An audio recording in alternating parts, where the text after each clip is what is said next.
Welcome to the SG Client Spotlight. I'm David Sack, and I'm here today with Deon Nicholas, CEO and founder of Forethought, which uses generative AI for customer service. Deon, thanks for being with us today. David, thank you so much for having me.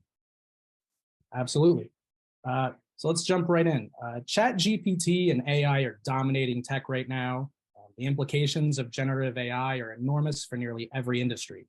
You've been working in the space for several years now. When and how did you know that generative AI could be an explosive opportunity?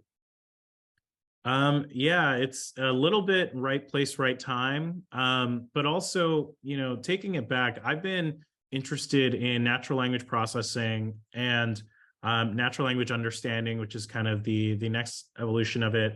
And then third, what we used to call natural language generation were kind of the three pillars of language. And I've been interested in those for a very, very, very long time. For context, I got my start. I got my start in computers when I was a lot younger.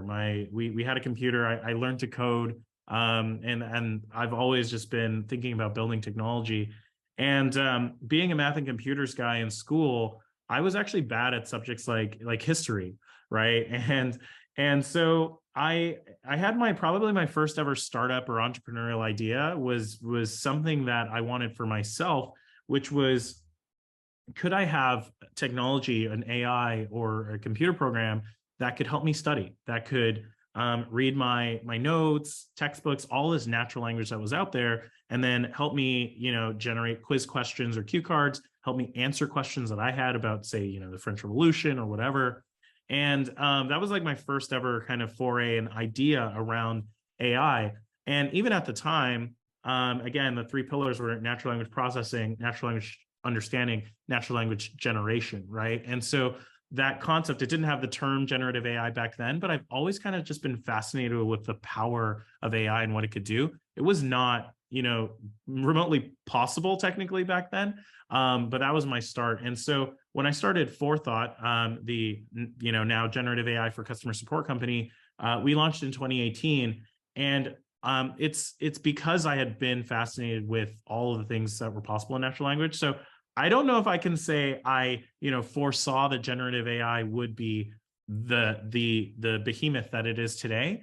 But I can definitely say I've been interested in it for a long time, and I really just focused on solving problems and using these tools. And now I think the timing is really ripe for this kind of disruption. Now I want to shift gears and get a little bit more into you and your background. You've worked at the biggest tech companies in the world, from Meta to Palantir to Dropbox. But I've heard you talk about the fact that it wasn't always an easy path. Can you tell me more about that? Yeah, thank you. Definitely. So I mentioned I grew up, learned to code at a young age, but that was actually pretty atypical. So my parents were immigrants from the Caribbean. We grew up in inner city Toronto, pretty low income neighborhood. And so we didn't always have a lot. That's one. But again, my dad, who's a mechanic, is always tinkering. And I kind of got that gene. And so I've always just been passionate about building things my whole life. Even though it wasn't necessarily the thing that other kids were doing, I always I never really felt like I belonged in most spaces I was in. For example, there aren't a lot of Black folk in computer science. Obviously, there's more nowadays, and that's continuing to increase, and that's really exciting. But still too few, so to speak, right? And so and so I'm hoping to change that with a lot of the work we're doing with, for example, folks like code.org and others, and really just changing the face of tech and in computer science. But for me, I always had this imposter syndrome. Like, one, I don't belong here. Two, I'm not sure if if I know what I'm doing, or if other people think I know what I'm doing. And so there was always that feeling of not seeing yourself in the industry is one.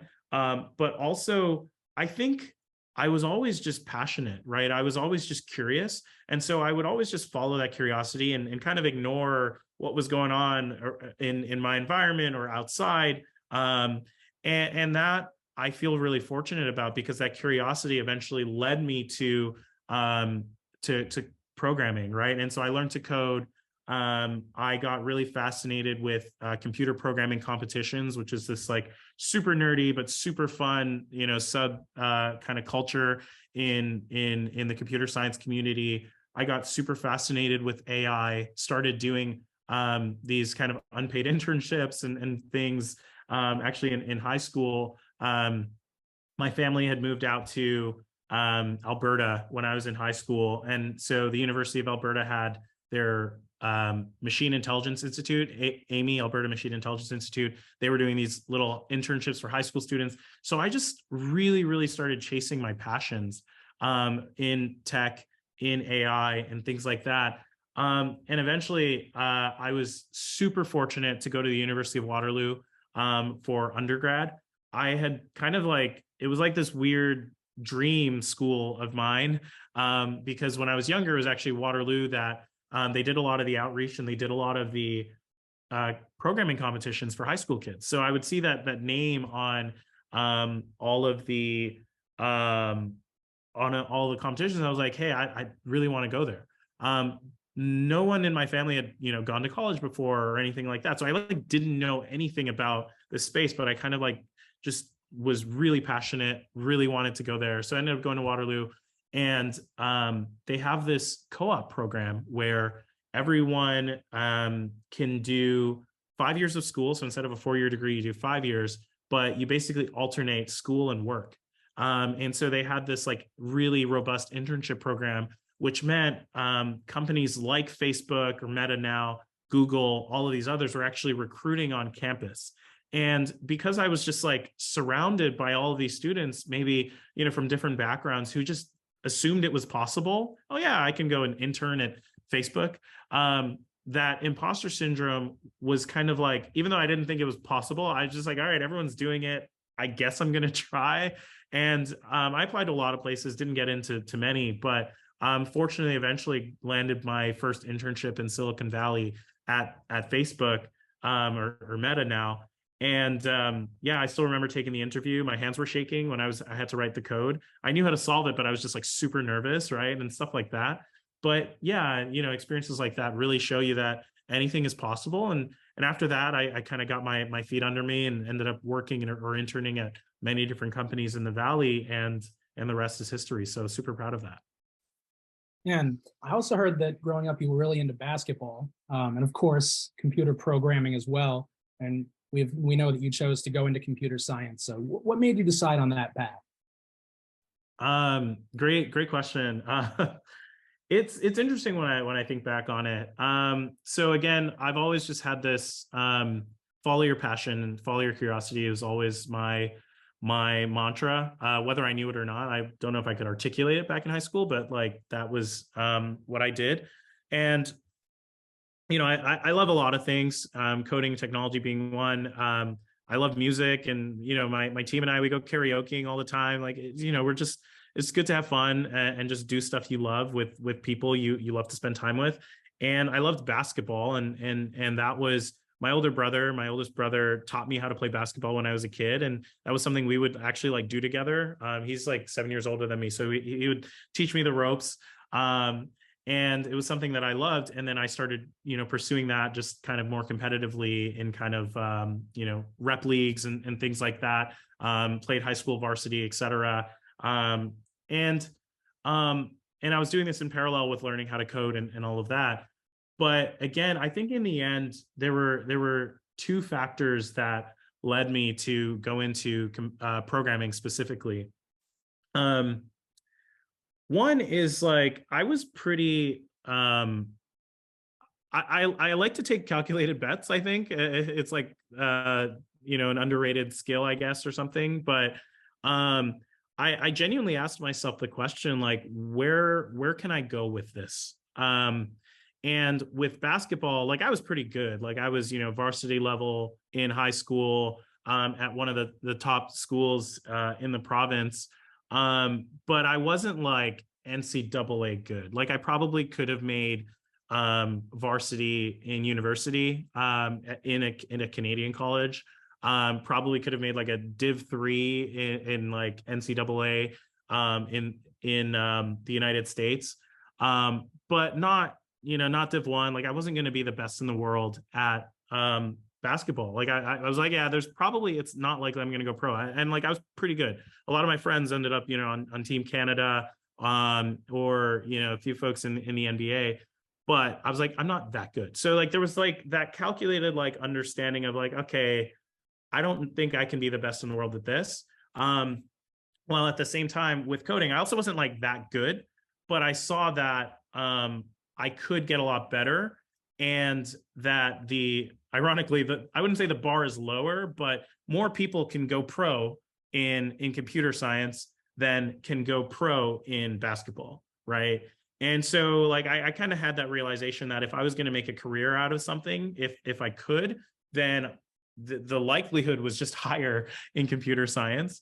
And the second was, I think, the love, right? And in around high school, I started going more and more into computer programming, started thinking about, okay, how can I make video games? How can I do this AI stuff? And I just started getting wrapped up in that. How can I do competitive programming? And though I wasn't great, I started to see my, my rank raising within Canada, et cetera. And I just loved it because it would hurt like every time I lost, but it was so fascinating. Like I had to go and like read university textbooks to just like figure out what the heck this problem was asking me about. And I just got so fascinated with just like reading and learning and algorithms and computer science and all of it. So I just felt like I was just falling in love with it.